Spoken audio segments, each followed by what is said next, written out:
Western women. You have no idea what you could lose.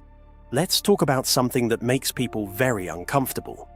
What happens to women's rights when a religious legal system takes priority over liberal democracy? And before the comments section explodes, no, this is not about hating Muslims. Muslims are individuals. Some are conservative, some are liberal, some barely practice their religion at all. This is about Islamic law. And if you think every legal system is equally good for women, you need to pay attention. Because as a woman in Europe, you are living with freedoms that millions of women around the world still don't have. You can choose your husband, or choose not to have one. You can divorce him. You can own your own home. You can control your own money. You can run a company. You can become prime minister. You can walk down the street wearing a hijab or a bikini. You can be religious. You can be atheist. You can have 5 children, or 0. And the government doesn't get to decide which one you're allowed to be. That is freedom. And here's the part that some people don't want to talk about.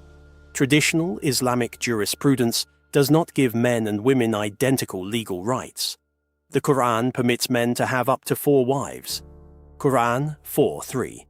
Women don't get the same option. The Quran establishes inheritance rules where, in certain circumstances, a male receives the share of 2 females. Quran 4:11. Quran 4:34 describes men as having authority or responsibility over women within the family, and the traditional interpretation of the verse includes the physical disciplining of a disobedient wife. Yes, physical discipline. Some modern Muslims reject that interpretation, but it is still part of the historical Islamic legal tradition. And then there's child marriage. Traditional Islamic jurisprudence historically permitted marriage involving girls who had not reached puberty. You can argue about modern interpretations, but these traditions exist. And here's why Western women should care. Because rights are not permanent, they can be lost. Women in Europe didn't magically wake up with equal rights. Women fought for them. They fought for the right to vote, for education, for property rights, and to control their own bodies. Questioning ideas is not hatred. Criticizing a belief system is not attacking every person.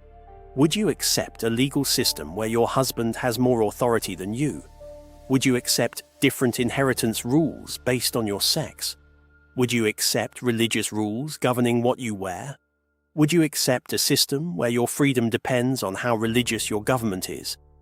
Would you accept a society where leaving a religion could put you at risk? Would you accept any of that? I wouldn't. And I don't care whether the ideology comes from Islam, Christianity, Judaism, or anything else. Religion belongs to the individual. It should never own the government.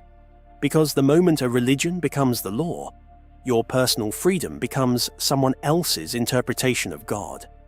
And Western women should be very, very careful about that. Because once you give away a freedom, you don't get a refund. You don't get to say, actually, I changed my mind. Can I have my rights back? Maybe you can. Maybe you can't. History tells us that freedom is much easier to lose than it is to win. So no, this isn't about hating Muslims. It's about defending liberal democracy. It's about defending secular law.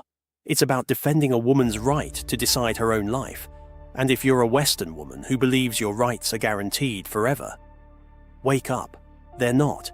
Rights have to be defended. And if you're not willing to defend them, someone else will eventually decide what you're allowed to keep.